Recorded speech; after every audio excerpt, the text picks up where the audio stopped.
Well, folks, it is the end of an era here at my business, Olde Carr Auto.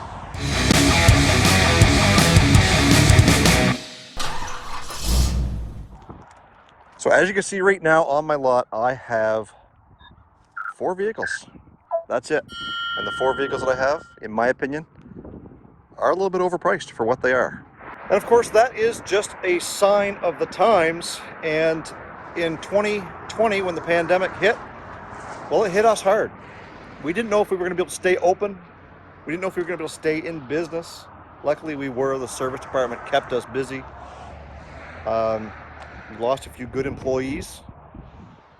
And it's been very, very difficult to maintain a business when the business just simply isn't there. I don't want this to be a hard luck story. I don't want it to be a end of times revelation moment. No, it's not that. And in fact, there's some good that comes out of this if you guys want to stick around to the end of the video. If you don't want to hear me talk for the next 5 or 7 minutes, well, maybe this isn't the video for you. Anyways, I'm going to go inside and we're going to talk about a few things that's led to this decision.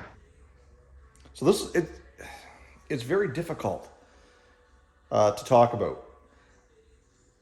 And throughout the whole pandemic, we felt that if we could survive through that, then we would be able to survive through anything. And then 2023 hit. And 2023 hit us hard.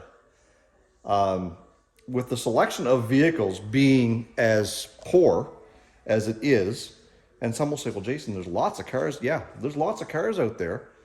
But the used car dealers, new car dealers, were not selling much. And if you're a used car dealer out there right now and you're selling a lot, well, good for you. But are you making money? Are you maintaining? Are you able to pay the bills, pay yourself, and continue? Some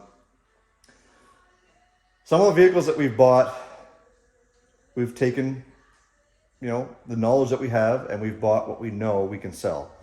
And one of them is this Chevy Cruze that's sitting behind me.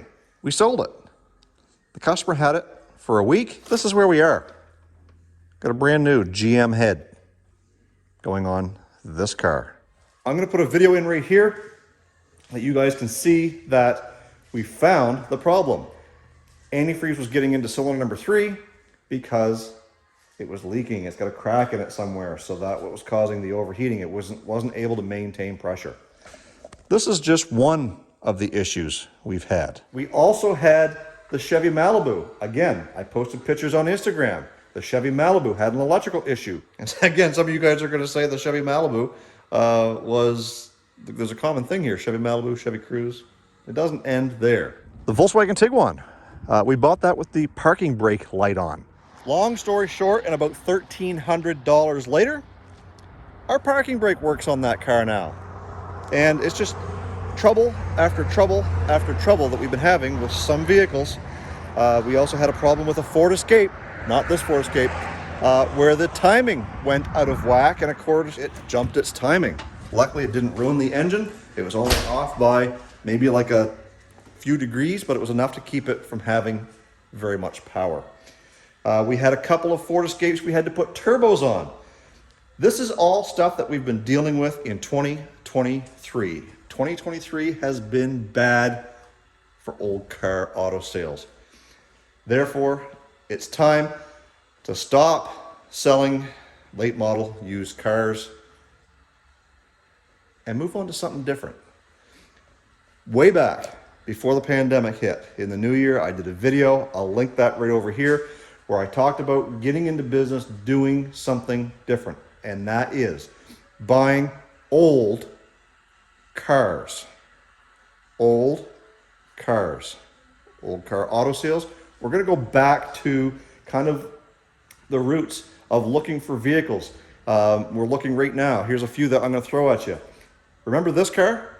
Yeah, we're looking at that. Also, we're looking at this 76 Suburban. We're also looking at a 51 Chevy. We're also looking at a 65 Ford Thunderbird with a 429 in it. Right? So these are some of the things that we're looking at to buy, bring back here, get them to the point where they at least run and drive. Maybe we buy things that don't run and drive. Maybe they're rolling chassis. Maybe they're potential project vehicles for somebody. That's the market that we're going to get into. I'm going to be using this platform right here to show you guys this is what we have for sale. TikTok, Instagram, Facebook, YouTube.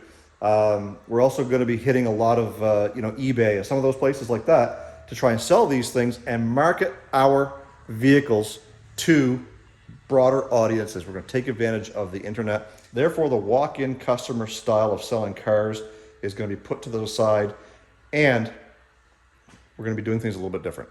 To operate a little more incognito, not so much as a business, but going out looking for vehicles. Yes, we're going to be flipping them, but we didn't want to advertise to the world that that's what we were doing when we were buying, because we don't want people to hold out for more money because they think we're a business and that's all we're doing. So one of the things that we did was we took our shop truck and we de-lettered it. So now we've just got an everyday run-of-the-mill 2011 Ford F-150. And by doing it that way, we just hope that we're just a couple of guys or one guy, either myself or my dad, rolling into somebody's yard with a trailer on the back with the expectation to buy whatever it is they're selling. If we're there, that means we're interested. So hopefully we can turn this into a viable business, something that will support myself and my dad. My dad's should be retired. He's 72 years old. But he still wants to work. He still wants to have hands on. I've still got another 20 plus years or more to work towards my retirement. So one of the things that we've got to do is we've got to change our way of thinking. When the times change, you got to change with it, or else you're going to be in a position you got to close your doors. So this video was not meant to be woe is me.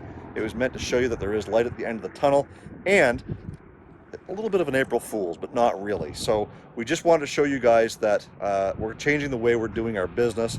We're changing the product that we're selling, kinda, and in hopes that that will generate more business, keep us busy, but not so busy that we're having to deal with customer complaints on a head on a Chevy Cruze that's overheating, or a Chevy Malibu that has electrical problems that we can't find, or a Ford Escape that's got turbo problems, or whatever the problem happens to be.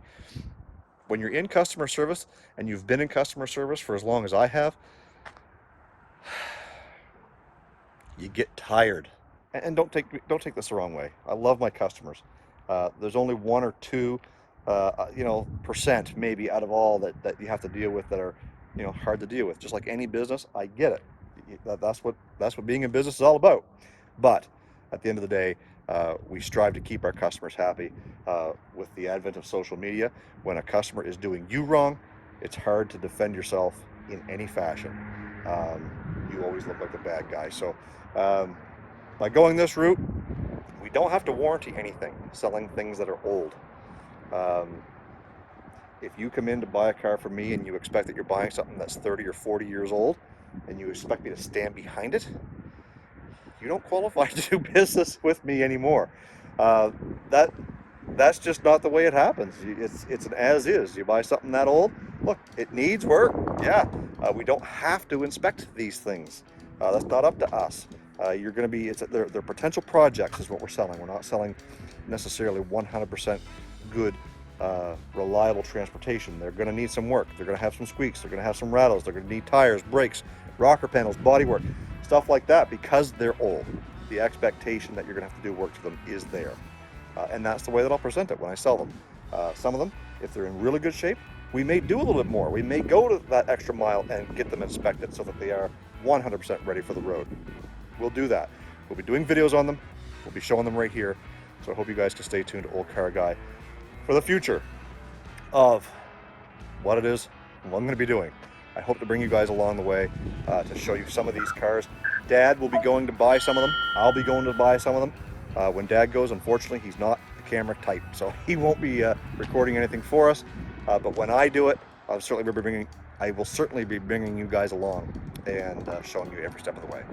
Stay focused on the windshield, not the rearview mirror. I love you guys. God bless. Thank you for sticking with me all these years.